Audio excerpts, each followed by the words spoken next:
In the desert, nature has created a very different, but no less beautiful living system. And while this arid landscape may seem lifeless, it is very much alive.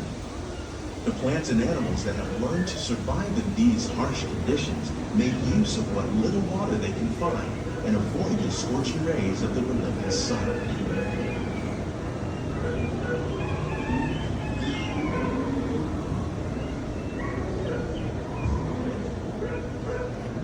The American prairie once appeared as desolate as the desert, but over time, rainwater and nutrients gradually penetrated the hard surface of this land. Even the hooves of the mighty buffalo helped create the rich soil, one day become home to the American farm.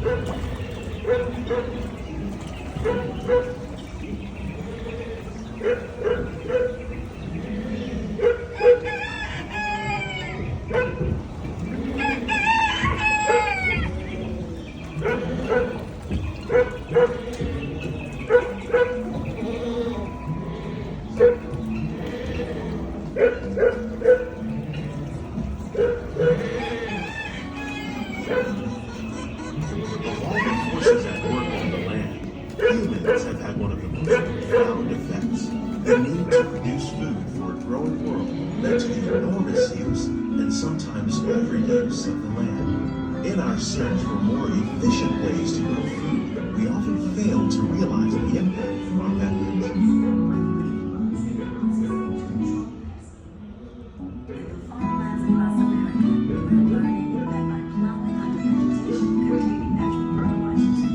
Today, we're learning to live ensure both human and environmental well-being. Coasts by developing and planting crops that thrive on saltwater. In Japan, we're learning that by mixing leaves and other living materials into our soil, we can make farmland more fertile without the need for chemicals. Here at Epcot, we're learning to reduce the need for chemical pesticides by breeding and using natural predators, like ladybugs and wasps, to control pests. In the farmlands across America, we're learning that by plowing under vegetation containing natural fertilizers, we can enrich the soil without the use of chemicals. In arid regions, we're learning to produce food on desert seacoasts by developing and planting crops that thrive on saltwater. In Japan, we're learning that by mixing leaves and other living materials into our soil, we can make farmland more fertile.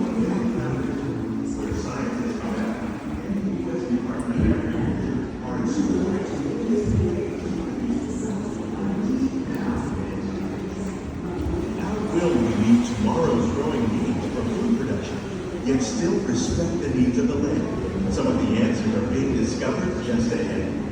To help us maintain these carefully controlled ecosystems, and for your safety, please remain seated in your boat at all times.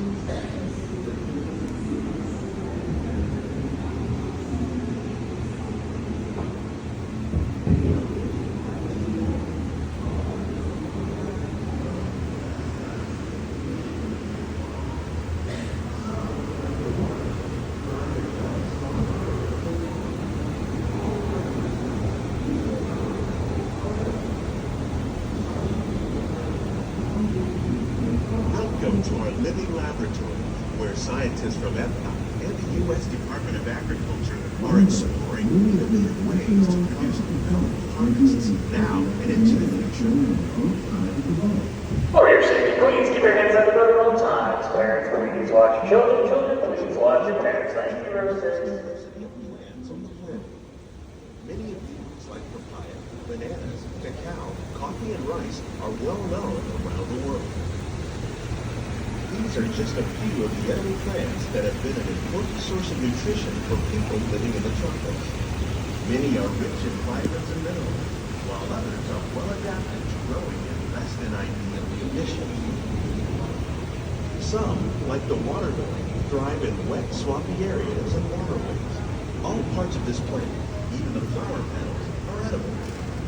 The starchy root of the plant has long been used to make flour for baking.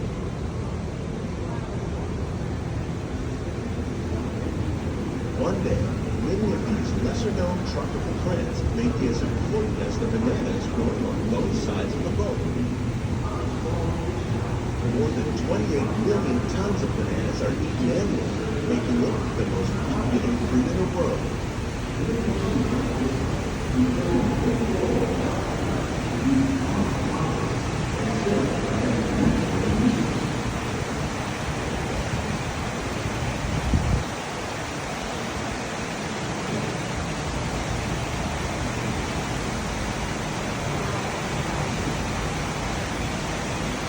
When you mention farming, you probably don't think of fish, but fish farming or aquaculture accounts for nearly half of all salmon consumed globally. Tilapia, bass, and catfish, like the ones you see here, are three of the most popular crops raised by fish farmers. The sustainable system of producing food recycles the water they use. As a result, it remains the same literally gallons each year. Our small fish farm produces nearly 5,000 tons of fish each year to serve in restaurants around Walt Disney World.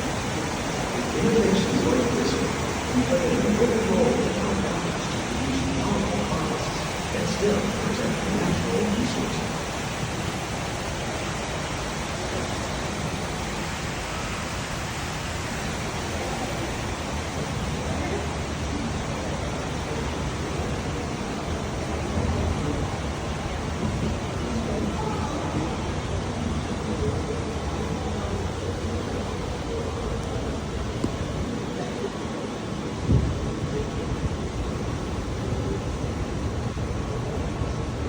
While There are more than 50,000 edible plant species in the world. Most of us are only familiar with the handful that make up our everyday diet. The common grains growing here, wheat, maize, sorghum, and millet, plus rice, account for nearly 2/3 of our global food consumption. Learning how to increase yields of these staples is an important goal of research around the world.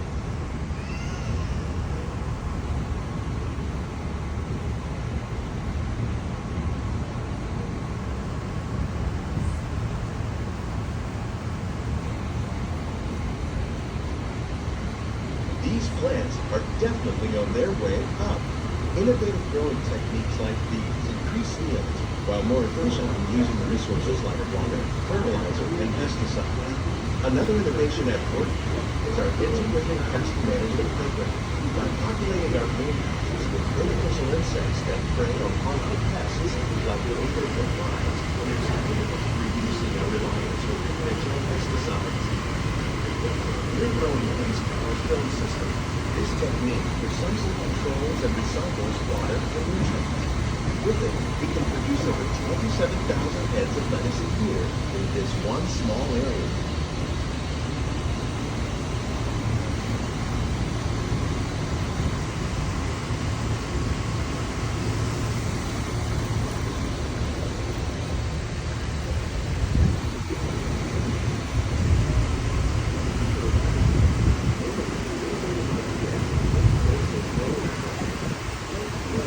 Some of our best ideas have been inspired by nature, like these fruit and vegetable trees.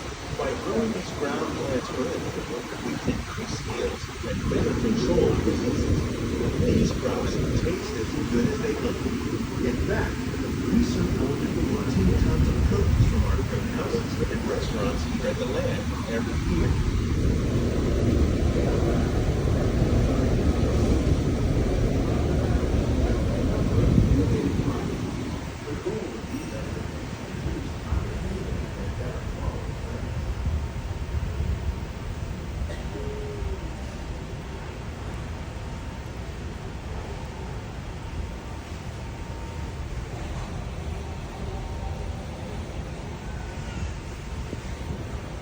The future of agriculture may include innovative ideas like this vertical growing system. Plants grown in this way use a fraction of the space required by traditional growing methods. That saves water and increases production. The aquaponics system on your left combines hydroponics with aquaculture. The fish provide a natural source of fertilizer for the plants, and the plants help keep the water clean for the fish. It's another great way to produce more while using less. In our lab, Epcot scientists are working with the U.S. Department of Agriculture on a number of innovative projects. The goal of these efforts is to produce higher quality and better quality plants.